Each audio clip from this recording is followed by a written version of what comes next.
अस्सलाम वालेकुम dear student. आज हमने जो है केमिकल प्लांट के ऊपर, जो कि स्पेसिफिक केमिकल प्लांट है, अमोनिया प्लांट, जिसमें अमोनिया की हम प्रोडक्शन करेंगे यूजिंग हैबर बुशिक प्रोसेस के ज़रिए। इस मेथड को यूज़ करते हुए हमने अमोनिया को प्रोड्यूस करना है और हमें इस प्लांट की जो है वो कैपेसिटी भी गिवन है, जो है 1000 मेट्रिक टन्स पर डे। तो ये जो है, मुझे एक स्टूडेंट ने कहा था कि सर आप मुझे ज़रा गाइड करें कि किस तरह हम इस प्लांट के ऊपर मटेरियल बैलेंस करेंगे। और वो I think he was very worry about that. तो मैंने उसकी ही रिक्वेस्ट पे ये जो है लेक्चर बनाया है कि इस तरह आपके पास कोई भी प्लांट हो, जिस भी मेथड से आप बना रहे हो, तो कोई भी केमिकल प्लांट हो, उसके ऊपर आपने मटेरियल बैलेंस करना हो, तो उसके लिए मैं कुछ बेसिक स्टेप्स बताऊंगा जो सबके लिए आपको सेम होंगे, तमाम प्लांट्स की प्रोडक्शन के लिए।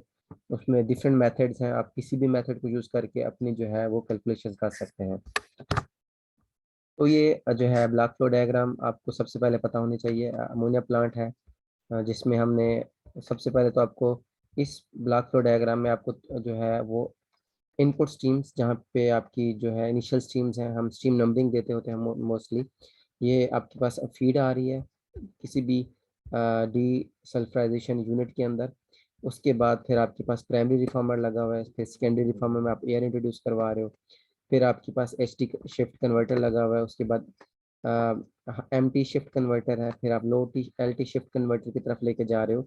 उसके बाद CO2 आप रिमूव कर रहे हो यूरा प्लांट की तरफ, फिर आपने मैथनेटर सेक्शन की तरफ उसको लेके जा रहे हो, प्रोडक्ट जो भी बना फ्लेयर करवा, इसके बाद फ्लेयर करवाते हो, फिर आपने उसको अमोनिया से सेक्शन की तरफ लेके जाते हो, फिर आपने वही अमोनिया को जो है ना वो स्टोर किया हुआ है।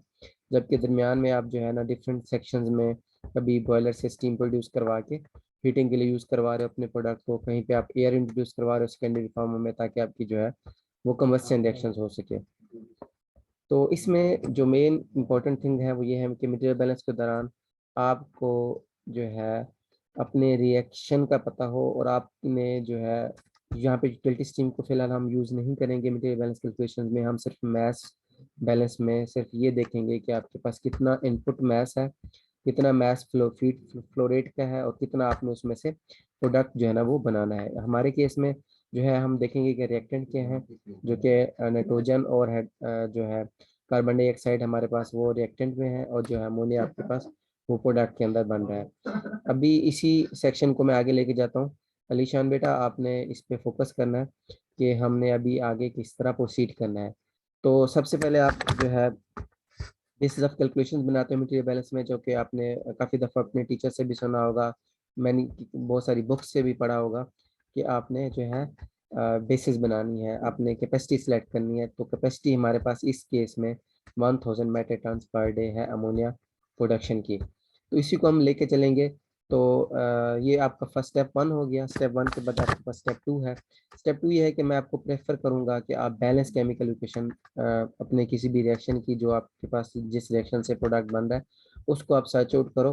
तो इस केसेस में हमारे पास जो बैलेंस केमिकल इक्वेशन है, उसमें 1 मोल आपके पास नाइट्रोजन का है और 3 मोल्स हाइड्रोजन के हैं, तो आपके पास 2 मोल्स अमोनिया बन रहा है। इसी इक्वेशन को अगर मैं चेक करूँ, तो रिएक्टेंट में आपके पास दो एटम्स नाइट्रोजन के हैं, और इस तरह प्रोडक्ट में भी 2 एटम्स ऑफ नाइट्रोजन के हैं। 6 एटम ऑफ हाइड्रोजन के हैं रिएक्टेंट में, तो प्रोडक्ट में 6 एटम ऑफ हाइड्रोजन के हैं। तो ये हमारे पास बैलेंस केमिकल इक्वेशन है। ये आपका स्टेप 2 हो गया।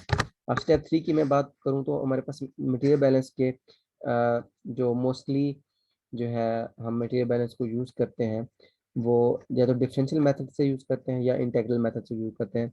तो हमारे पास कंटिन्यूअस प्रोडक्शन प्लांट है, तो हम एक एक्सटेंड ऑफ रिएक्शन मेथड से इसी को, इससे भी मटेरियल बैलेंस आप कर सकते हो।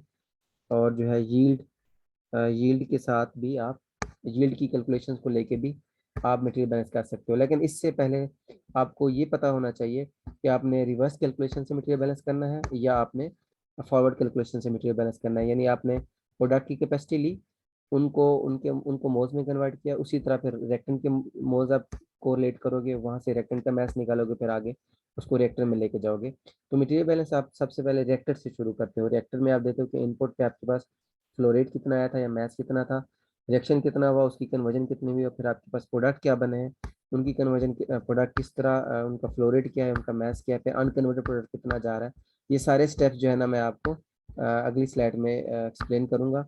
तो जो है ये दो मेथड्स हैं, बैकवर्ड कैलकुलेशन का मेथड है और एक फॉरवर्ड कैलकुलेशन का मेथड है। बैकवर्ड कैलकुलेशन को रिवर्स कैलकुलेशंस भी कहते हैं, यानी आपने कैपेसिटी को ली, प्रोडक्ट की जो कैपेसिटी थी, जो भी प्रोडक्शन कर रहे थे उसी को लेके आपने रिएक्टेंट के मैथ निकाला, फिर आगे रिएक्टर में लेके जाए, फिर उसके बाद आपने प्रोसीड किया।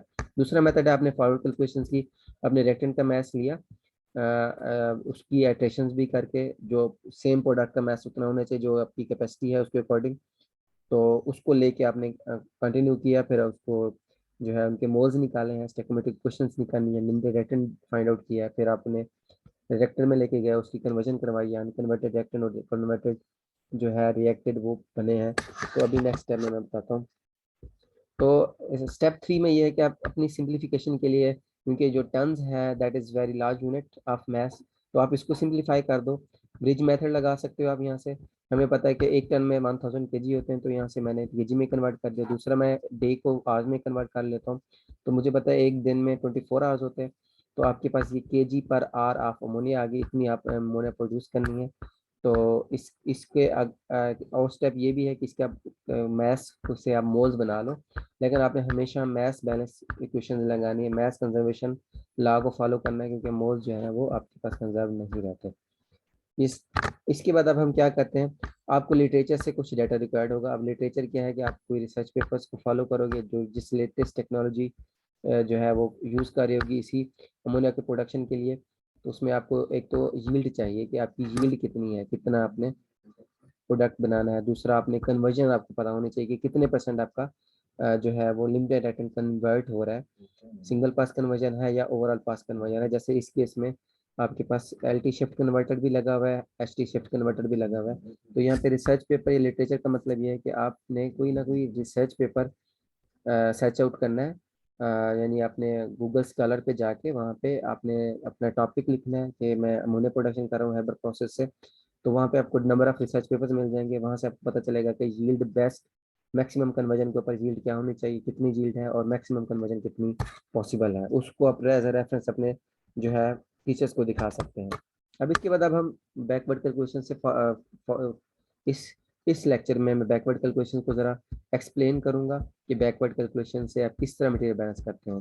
तो आपने जो यील्ड जो है, यील्ड के फार्मूले से स्टार्ट करने के, यील्ड जो है is equal two moles of product from, कितने आपके पास मोल्स आप जो भी प्रोडक्ट के बने डिजायर्ड प्रोडक्ट के, divide by moles of reactant consume या मोल्स ऑफ रिएक्टेंट जो है आपने जो फीड किए सिस्टम में। तो यील्ड आपको लिटरेचर से मिलेगी, रिसर्च पेपर से मिलेगी, या आप यील्ड जो है ना वो एक्सटेंट ऑफ रिएक्शन से भी यील्ड निकाल सकते हैं। एक और वो मेथड भी है, तो वो मैं एक नेक्स्ट लेक्चर में बता दूंगा कि आपने किस तरह इसको फाइंड आउट करना है। आपको मोल्स पता है, आपने प्रोडक्ट से निकाल लिए कि आप प्रोडक्ट के मोल्स कितने बने थे, और आपको रिएक्टेंट के मैथ्स नहीं पता, तो अभी रिएक्टेंट का मैथ्स निकालते हैं हम। तो आप इसको इक्वेशन के दूसरी साइड पे लेके जाओगे, यील्ड के साथ डिवाइड करके आपको पता चल जाएगा कि 2634 मोल्स हैं, जो कि हमारे पास टोटल रिएक्टेंट का फ्लो रेट है। अब इस रिएक्टेंट में हमारे पास दो कंपोनेंट आ रहे हैं, एक नाइट्रोजन आ रहा है और एक हाइड्रोजन आ रहा है। अब हम देखते हैं कि नाइट्रोजन कितने परसेंट है, उसकी कंपोजिशन क्या है, और हाइड्रोजन की कितनी कंपोजिशन है, तो उन्हीं को आप लेके जाओगे। अब लेट्स सपोज आपके पास जो मोल्स अनकन्वर्टेड जा रहे हैं, क्योंकि आपके पास यील्ड जो है ना वो जितनी यील्ड थी उसमें से वन में से उतनी फ्रैक्शन में यील्ड को माइनस करेंगे, तो जो अन यील्ड में जो आपके पास रिएक्टेंट अनकन्वर्टेड रिएक्टेंट जाएंगे, तो वहां से आपको पता चल जाएगा। यानी अगर 2634 मोल्स आपके पास जो reactant total moles of reactant feed है, तो इतने 184 मोल्स जो है ना वो आपके पास अनकन्वर्टेड रिएक्टेंट आपके रिएक्टर से एग्जिट हो जाएंगे। अब लेट्स सपोज, ये मैंने पहले भी बताया कि आपको लिटरेचर से पता करना पड़ेगा, रिसर्च पेपर से, कि कंपोजिशंस क्या है, कितने परसेंट नाइट्रोजन है आपके पास फीड में और कितने परसेंट हाइड्रोजन है।